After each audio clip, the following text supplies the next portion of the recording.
you ever spent some time around a 1.5-year-old? Before 2-year-old, before they start saying no all the time? What's the one thing that they ask? Why? Why, exactly. I didn't know this until I was around my niece and nephew just a little bit ago. We were in Massachusetts visiting my parents. They live on Cape Cod, and so it's nice to go there for the week. And my sister brought her 1.5-year-old son down, and he was. We were heading down to go to the boat, go up for the day. So he's in the back, and the last 3 days I've started to understand this. He asks why a lot. But this was finally, we're in the car, he settled down, nice and peaceful, quiet. And he says to my dad, "Where are we going?" I said, "Well, we're going down to the boat." "Why?" "Because we want to go out and hang out on the boat for the afternoon." "Why are we going? Why do we want to hang out?" "Well, because, we enjoy each other and we have fun together." "Why do we have fun together?" "Well,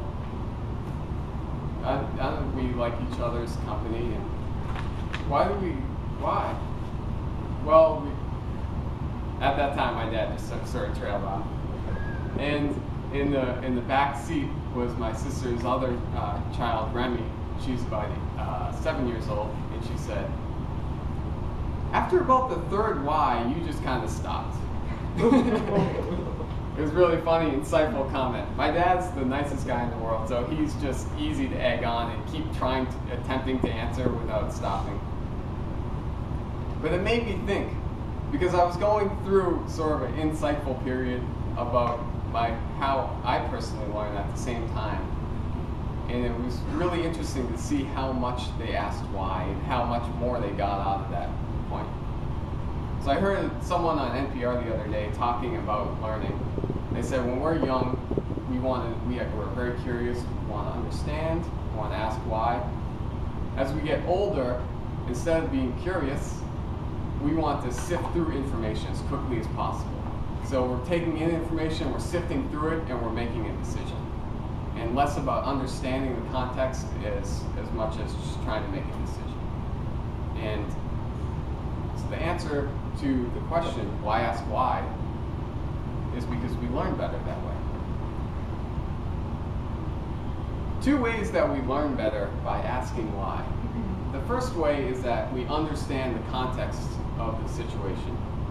So for instance, maybe you've had a lesson out of a life experience, and someone says, "Don't ever do that again," or you look back on yourself and you say, "I shouldn't have done it that way."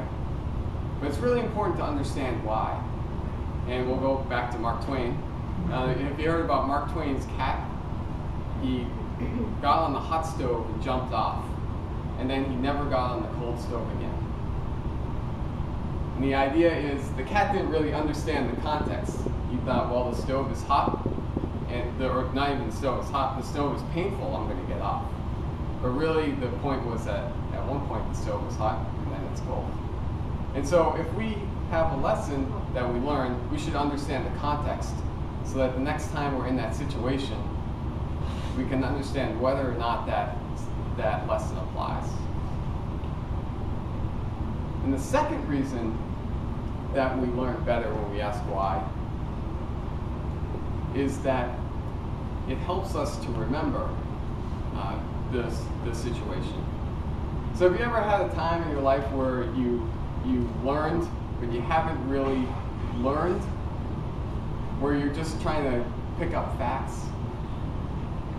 For me, this happened in college. I knew a good way to pick up the information, but not really learn the information. So I did fine on all the tests and everything. But a year or two later, if you asked me the same question, I would have never been able to tell you back what I had learned at that time. Have you ever had that? I think that's common. You just try and get through school and get the grades. But as you get older, you become maybe more curious. In Toastmasters, people say, don't do this, do this. But you're but you start to wonder, well, why shouldn't I do that? And why should I do this? And if you can understand that, you learn better. So back to my example, I had never understood like metallurgy or anything in engineering school about why certain materials act certain ways. And someone told me just a month ago, well, the molecules are sitting in between each other, and when something pulls on it, those just rip over each other and they can separate apart. But not every little space is filled up. So if you put carbon in between, which is steel, then it becomes a lot stronger because it's like a stronger lattice. That simple explanation made me understand so much better why steel is stronger than just straight iron. And of course, I went through all engineering school, never learned that. And now even you know, just from that asking, just from that explanation, it's pretty simple. So I'd encourage you, the next time that you hear about something, don't just take it at face value, but ask why. Because you might learn something in context and might learn something into your memory where it will be a lasting